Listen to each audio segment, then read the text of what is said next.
Assalamualaikum warahmatullahi wabarakatuh. Halo teman-teman semuanya. Sebelumnya perkenalkan nama saya Biyu Waknobluda dengan NIM 040203240003. Pada kesempatan kali ini saya akan menjelaskan bagaimana cara mengolah data dengan SPSS. Nah, di sini saya terdapat data mentah yang dimana ada Y, X1, X2, dan X3. Untuk Y sendiri itu kesejahteraan psikologis mahasiswa, X1 intensitas layanan konseling Islami, X2 kualitas relasi konselor dan klien, X3 pemahaman nilai-nilai keislaman dan konseling. Dan di sini terdapat keterangan di angka 5 itu sangat setuju, 4 setuju, 3 ragu-ragu, 2 tidak setuju, dan 1 sangat tidak setuju. Baik, di sini kita terdapat beberapa data yang dimana kita akan menjumlahkan dari tiap data tersebut, dari X1, X2, X3 maupun Y1. Dengan cara seperti ini, kan ini gak ada space-nya. Kita akan membuat tabel seperti ini teman-teman. Nah, seperti ini. Jadi nanti terdapat X1, X2, X1.1, X1.2, X1.3, dan X1. X1 ini berarti penjumlahan dari 3X ini. Jadi dengan cara, sebentar kita ubah dulu.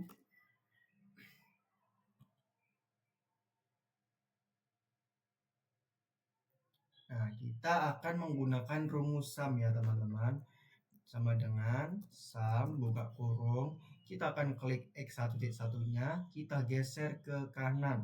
Kemudian kita tutup kurung dan kita enter. Ini kita yes dulu, dan kan kita sudah menemukan 1. Kita biar tidak lama, kita bisa langsung tarik ke bawah sampai data ke 90.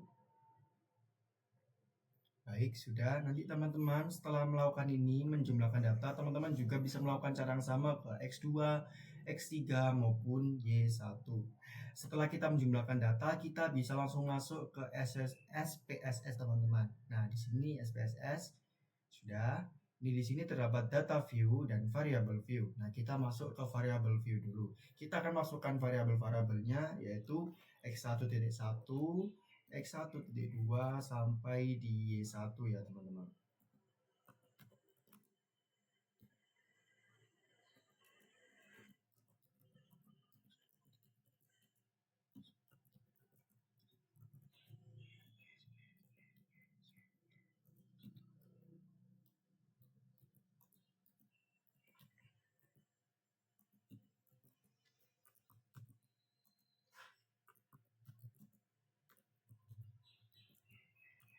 Nah, di sini kita sudah memasukkan variabelnya, ada 16 variabel di sini. Nah, untuk type, width, dan numeric itu kita nggak perlu ganti ya teman-teman. Jadi kita hanya mengganti value, measure, itu saja. Kita langsung masuk dulu ke value. Nah, value tadi itu adalah keterangan dari data ini tadi teman-teman. Dari yang 5, 4, 3, 2, 1 itu. Kita mulai masukkan dari angka 1 dulu. Angka status dulu tadi itu apa? Sangat tidak setuju ya teman-teman. Kita masukkan sangat tidak setuju. Nah, setelah itu kita bisa klik add. Nah, kita juga bisa melakukan cara selanjutnya juga. Jadi tidak setuju, kita klik add. 3, ragu-ragu, oh maaf ya, ragu-ragu, dan yang keempat setuju, dan yang kelima sangat setuju teman-teman. Sudah, kita klik OK.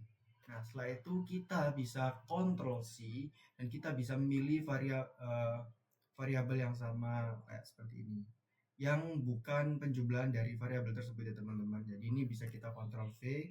Nah, untuk X1 ini tidak usah kita kasih karena dia tuh jumlah, jadi loncatin aja teman-teman. Oke. Nah, Ctrl V, Ctrl V, dan ya, dan ini kita bisa lanjut ke sini scale in measure. Nah, measure sendiri untuk X1 1.1 sampai 1.3 ini kita bisa menggunakan ordinal, dan untuk X1-nya sendiri kita bisa menggunakan yang scale tadi itu teman-teman.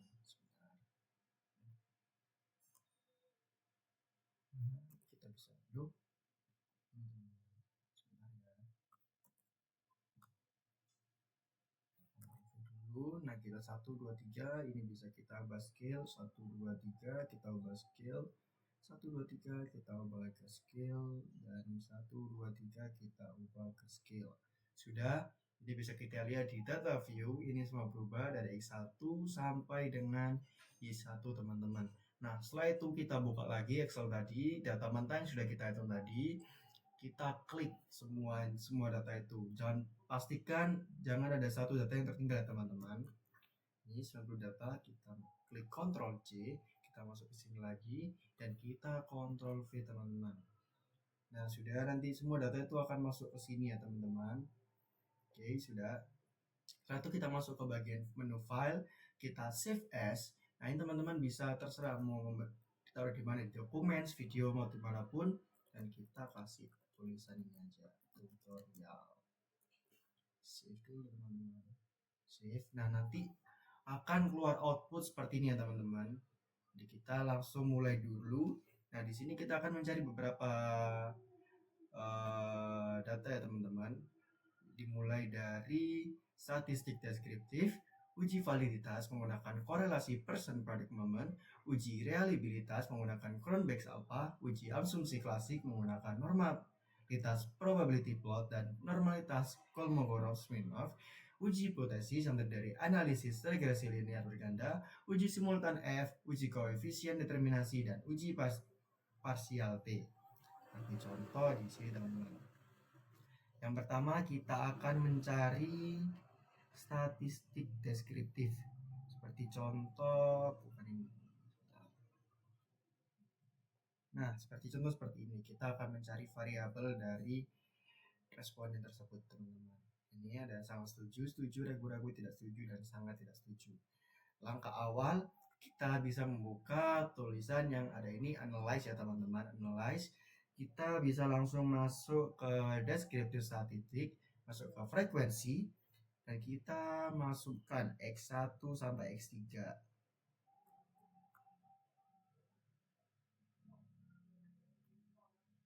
Masukkan. Ini tanpa yang jumlahnya teman-teman. Masukkan semua.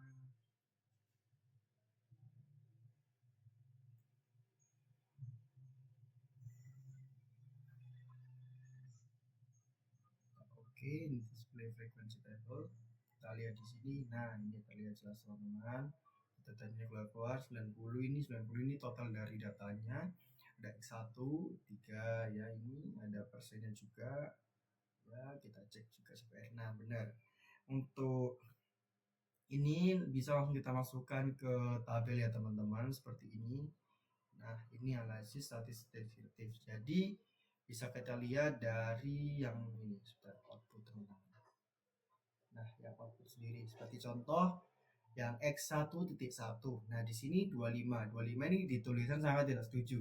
Sangat setuju. Bisa kita masukkan ke sini untuk angka 25 dan 27.8 bisa kita masukkan ke sini dan ini nanti akan kita masukkan semua dari sangat setuju, setuju, ragu-ragu, tidak setuju, sangat tidak setuju, dan kita jumlah menggunakan rumus SUM bisa teman-teman. Setelah itu setelah kita masukkan semua, kita juga jumlah lagi. Ini bisa kita juga gunakan rumus SUM atau kita hitung manual seperti sama dengan, kemudian kita tambah di Excel dan akan menghasilkan hasil 277. Nah, setelah kita jumlah ini kita akan total lagi dan menghasilkan angka 270. 270 ini didapat dari 77 tambah 83 tambah 84 tambah 23 tambah 3. Dan untuk persenan ini kita dapat dari 77 dibagi 270 menghasilkan 28,5%. Seperti itu teman-teman untuk statistik deskriptif sesuai dengan ini ya teman-teman. Kemudian lanjut kita akan mencari hasil uji validitas menggunakan analisis korelasi person product moment. Seperti ini kita akan membuat tabel seperti ini juga dengan contoh seperti ini teman-teman. Nah, kita akan menggunakan uji validitas seperti ini teman-teman. Sebentar, kita akan masuk dulu ke ini, kemudian kita masuk ke analisis, analyze, kemudian kita masuk ke correlate, kemudian kita masuk ke bivariate. Nah, untuk kali ini gak dimasukin semua ya teman-teman, kita masukin satu persatu. Jadi dari X1, X1.2, X1.3 dan X1. Jadi bergantian ya teman-teman. Jadi kita masukkan dulu. Ya, ini kita pesannya persen. Nah, kita akan keluar seperti ini. Nah, nanti akan keluar seperti ini ya teman-teman. Kita bisa ulangi cara tersebut sampai Y ya. Kembali lagi, analyze, correlate, bivariate. Ini sebenarnya untuk X1 tidak perlu dimasukkan, nggak apa-apa teman-teman. Jadi kayak hanya ini aja 3 doang. Udah. Terus kita ulang lagi seperti itu sampai ketemu Y.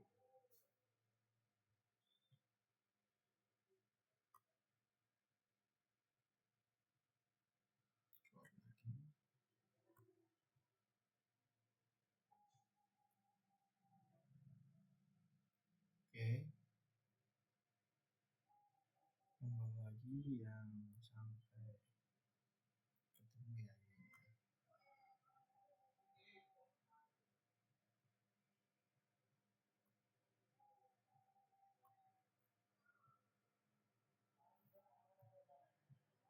Nah, sini sudah ketemu dari X1.1 sampai Y1.3 teman-teman. Nah, setelah itu bisa kita langsung masuk ke sini. Nah, kita bisa langsung lihat outputnya seperti ini sebentar. Nah, seperti ini. Nah, ini item pernyataannya tadi X1, kita mulai dari X1.1 ya teman-teman. Ini kita contohkan. Nah, untuk X1.1-nya sendiri kita bisa lihat di R hitungnya. R hitungnya di sini terdapat di 772. Nah, di sini bisa kita tulis menjadi 0,772. Jadi kita ubah ke desimal, teman-teman. Nah, kita bisa ulangi juga, masukkan juga yang X1.2-nya di angka 0,874. Kemudian untuk yang X1.3-nya di angka 764. Nah, untuk mendapatkan R tabel itu dari mana? Mendapatkan R tabel itu kita bisa lihat dari sini. R tabel sendiri kita bisa dari TR sama dengan N-2. N-nya sendiri itu dari total datanya ada 90, kita kurangi 2 sama dengan 88. Nah, kita cari angka 88 di sini teman-teman. Nah, angka 88 sendiri terlihat di angka 198793 dan untuk 0,0 R 0,05-nya di angka 0,210. Jadi kita bisa masukkan ke Excel-nya R tabel sama dengan 0,210. Nah, untuk sign-nya bisa kita lihat untuk kondisinya R hitung itu kurang dari R tabel ya teman-teman, karena di sini kan 0,210. Nah, untuk R tabel sendirinya tuh 0,05 ya teman-teman. Ya, 0,05. Jadi seperti itu. Kemudian kita tarik juga ini sama, ini juga sign-nya 0,00, induk itu lebih dari 0,05 dan kesimpulannya datanya adalah valid teman-teman. Seperti itu. Nah, setelah itu kita bisa langsung masuk ke penjelasan selanjutnya, yaitu ulang. Oke, sini kita akan mencari hasil uji reliabilitas data dengan menggunakan metode Cronchback Alpha dan kita akan mencari hasil uji reliabilitasnya seperti ini ya teman-teman. Oke, kita mulai langsung, kita klik analyze, kita cari scale ini dan kita cari reliability analysis. Nah, ini kita masukkan per satu kelompok tanpa X1-nya teman-teman. Jadi seperti yang uji validitas tadi ya teman-teman, seperti ini. Masukkan dan kita ini kalau misalnya kalian belum alpha, kalian klik alpha ya teman-teman dan kita klik OK. Dan lakukan cara ini berulang sampai kita mendapatkan data Y-nya teman-teman. Seperti uji validitas tadi. Masuk lagi ke reliabilitas. Kita keluarkan lagi ini dan kita masukkan lagi. Ya, kita masukkan, kita klik OK. Kita ulang lagi teman-teman.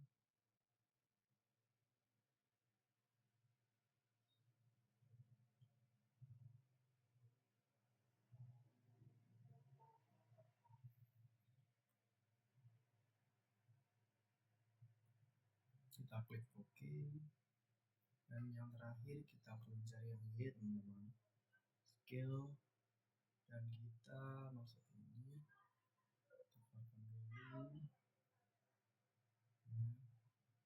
dulu.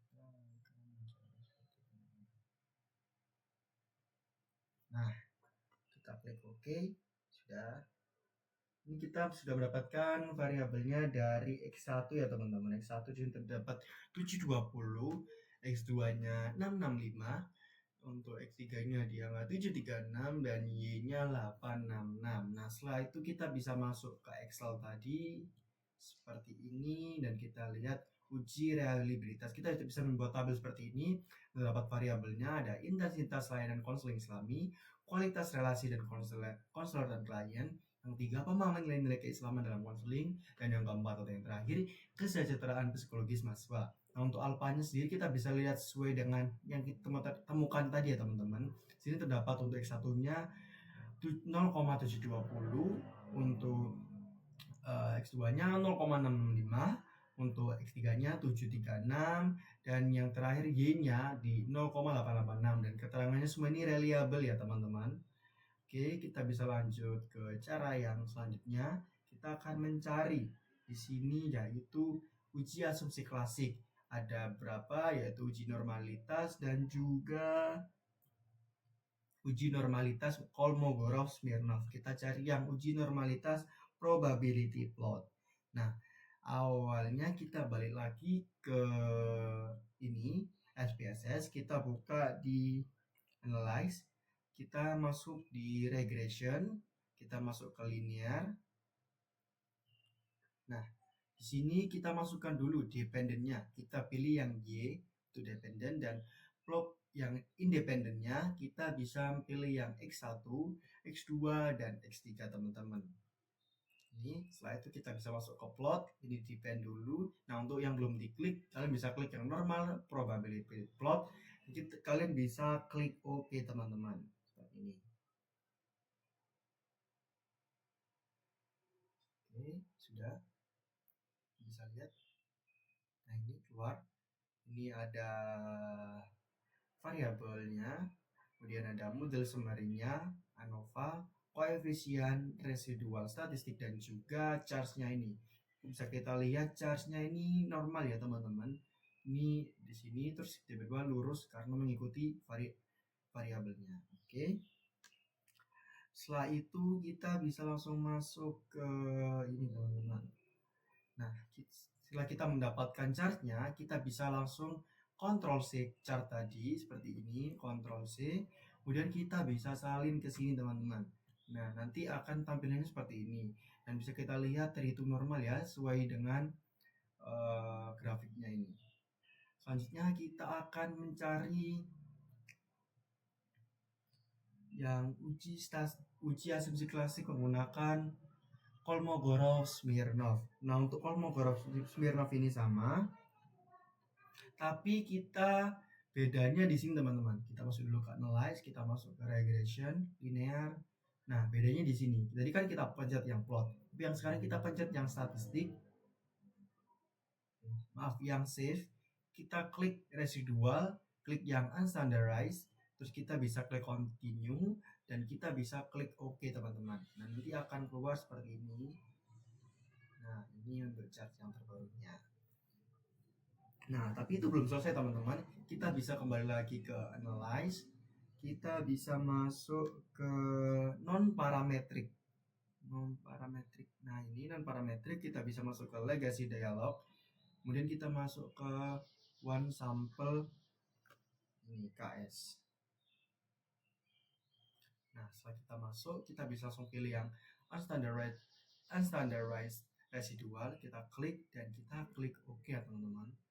Nah, nanti akan muncul seperti ini teman-teman. Nah, seperti itu, sesuai dengan yang ini ya. Kemudian setelah itu kita bisa langsung masuk ke Word. Nah, kita bisa Ctrl C tadi yang kita ketemukan ya, one sample Kolmogorov itu. Ini Ctrl C, kita masukkan ke sini.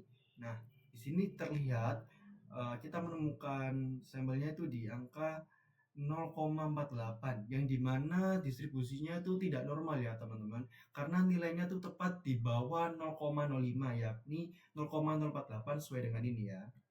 Ini. Baik, setelah itu kita langsung mencari di uji hipotesis selanjutnya.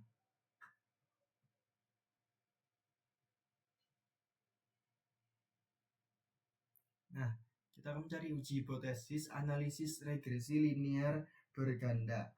Nah, untuk analisis regresi linear berganda ini kita bisa langsung masuk ke analyze, kita klik regression, kita masuk ke linear.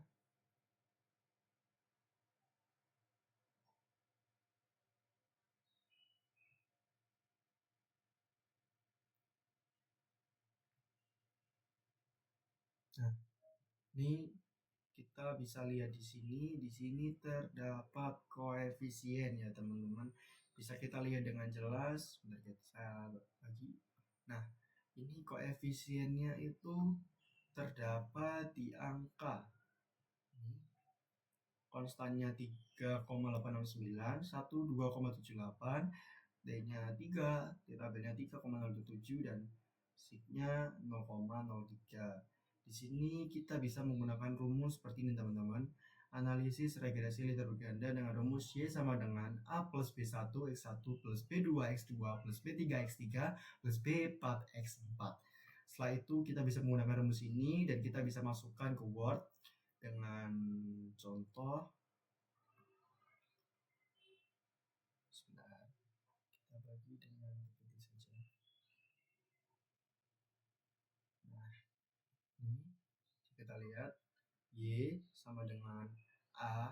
Nah, A-nya ini yang 3,869. Kemudian kita tambah B1, X1, B1-nya di sini tertulis di angka 0,09, min 0,79 ya teman. Jadi kita tulis min 0,79 X1 plus 0,672 X2 plus 0,160 X3. Nah, untuk deskripsinya X1 sendiri itu Y-nya yaitu kesejahteraan psikologi mahasiswa, X1-nya itu intensitas layanan konseling islami, X2-nya kualitas relasi konselor dan klien, X3-nya pemahaman nilai-nilai keislaman dalam konseling. Nah, setelah itu kita bisa langsung mencari ke selanjutnya teman-teman, slide selanjutnya. Nah, setelah kita mencari analisis regresi linear berganda, kita bisa langsung masuk ke uji simultan F. Nah, uji simultan F ini kan kita sudah mencari di sebelumnya kan, itu sudah menghasilkan hasil uji F-nya seperti ini teman-teman. Kita buka output dulu, kita lihat di ANOVA-nya. Nah, ini regresinya di angka 195,198, residualnya 293,91, totalnya 488,989. Ini dan kita bisa langsung masuk ke Word, kita bisa Ctrl C tadi yang ANOVA-nya itu kita masukkan ke sini. Nah, dijelaskan juga bahwa sesuai dengan yang tertulis di sini, kita akan di sini mencari H0 dan H1-nya juga. Nah, bisa kita lihat nilai F hitung yang diperoleh dari ini adalah di angka 19.046, ini F hitungnya. Kemudian dan bersifat positif ya teman-teman, gak ada minusnya. Sementara itu untuk nilai F tabel dapat dari derajat kebebasan DF, yakni 1, yaitu jumlah variabel dikurangi 1. Contohnya 4, jumlah variabelnya itu 4 dikurangi 1 menghasilkan angka 3. Dan DF 2, yaitu jumlah sampel dikurangi jumlah variabel. 90 kurangi 4 sama dengan 86. 90 tadi itu total dari data kita di awal ya teman-teman, yang ada di Excel tadi, kita kurangi 4 sama dengan 86. Dengan demikian kita bisa lihat di sini 86. Nah, 86 di sini ada nggak teman-teman? Kalau semisal nggak ada, kita bisa langsung masuk ke web. Ya, di sini nggak ada teman-teman. Nah, kita bisa langsung ke web ini aja. Nah, kita akan langsung dulu, kita masuk ke web dan kita lihat dulu ya. Nah, ini untuk angka berapa tadi? 86. Itu di angka mana teman-teman? 86. Nah, ini 86.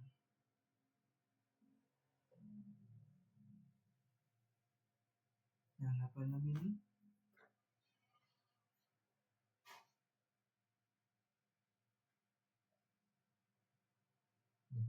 ini teman-teman. Oh ya, ini sudah kelihatan. 86 tadi di angka 2,71 ya teman-teman.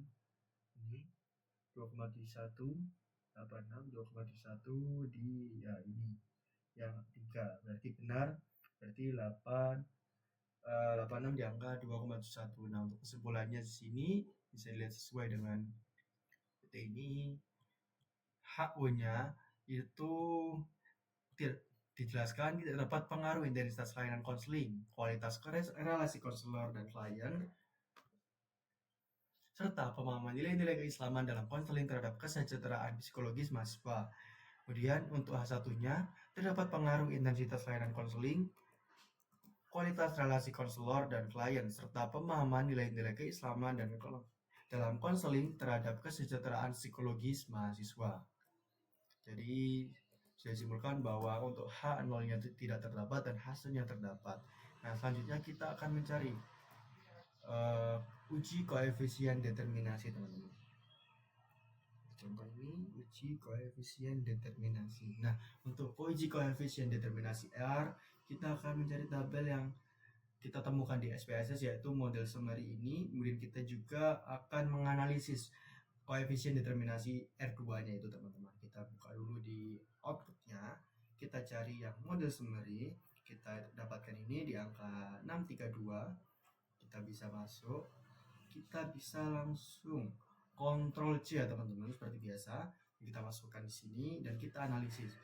Setelah saya analisis, berdasarkan hasil analisis determinasi diperoleh nilai R kuadrat atau R square sebesar 0,399 yang ini, teman-teman, yang berasal dari pengkuadratan nilai R atau 0,632 kali 0,632 itu kan dikuadrat, jadi kayak dikali sama ini atau setara dengan 39,9%, teman-teman.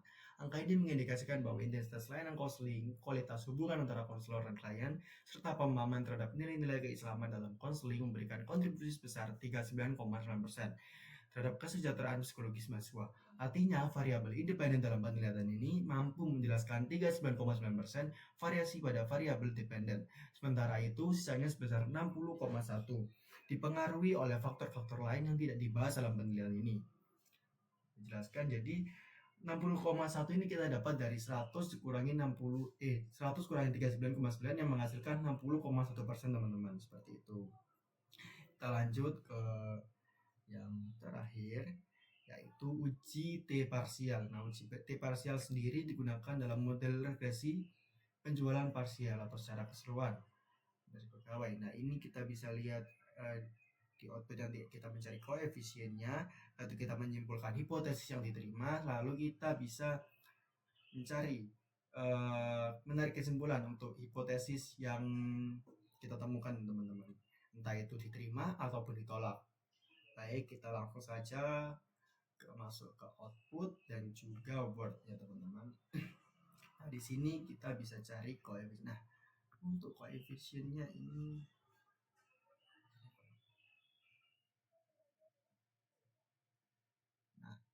semuanya, teman-teman. Untuk koefisiennya ini pentatanya 3,869, X1-nya 0,9, X2-nya 0,672 dan X3-nya 0,160. Nah, kita dapat simulkan untuk H0 dan H1-nya. Untuk X1-nya ini tidak terdapat pengaruh intensitas layanan konseling Islami terhadap kesejahteraan dan psikologis mahasiswa. Untuk H1-nya terdapat pengaruh produk terhadap intensitas layanan konseling Islami terhadap kesejahteraan psikologis mahasiswa. Nah, untuk X2-nya H0. Untuk H0 tidak terdapat pengaruh kualitas relasi konselor dan klien terhadap kesejahteraan psikologis mahasiswa. Untuk H1-nya terdapat pengaruh harga kualitas relasi konselor dan klien terhadap kesejahteraan psikologis mahasiswa.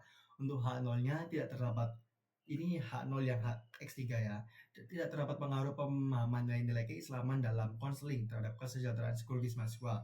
Untuk H1-nya terdapat pengaruh pemahaman nilai-nilai keislaman dalam konseling terhadap kesejahteraan psikologis mahasiswa, teman-teman. Lanjut, kita sudah kontrol C juga. Nah, kita bisa tarik kesimpulan sendiri. Untuk bila T hitung itu lebih besar dari T tabel dan taraf signifikasinya kurang dari 0,05, maka H0 ditolak dan H1 diterima. Nah, bila T hitungnya itu kurang dari T tabel dan taraf signifikasinya lebih dari 0,05, maka H0 diterima dan H1 ditolak. Nah, kita bisa menggunakan rumus sama dengan T tabel atau DK sama dengan jumlah responden kurangi jumlah semua variabel atau DK sama dengan N kurangi 1. DL sama dengan N min kurangi K atau sama dengan 90 kurangi 4 sama dengan 8. Nah, kesimpulannya untuk uji hipotesis H1-nya X1 terhadap Y, maka T hitung itu kurang dari T tabel atau 0,671 itu kurang dari 1980,861. Itu 1861 itu totalnya, teman-teman. Nah, sehingga H0 ini diterima dan H1-nya ditolak. Sesuai tadi yang ini H0 tidak dapat terpengaruh. Nah, untuk uji hipotesis H2-nya X2 terhadap Y, maka T hitungnya itu lebih besar dari T tabel, yaitu 5032 itu kurang dari 1881 sehingga H0 ditolak dan H1 diterima. Jadi disimpulkan H1-nya sendiri seperti ini, terdapat pengaruh kualitas relasi. Untuk uji hipotesis H3 atau X3 terhadap Y, maka T hitung kurang dari T tabel atau 1463 kurang dari 1980,861 sehingga H0 yang diterima dan H1 ditolak. Disebutkan juga H0 tidak terdapat pengaruh pengamat. Sekian penjelasan pengolahan data statistik menggunakan SPS dari saya. Sekian dari saya. Terima kasih. Wassalamualaikum warahmatullahi wabarakatuh.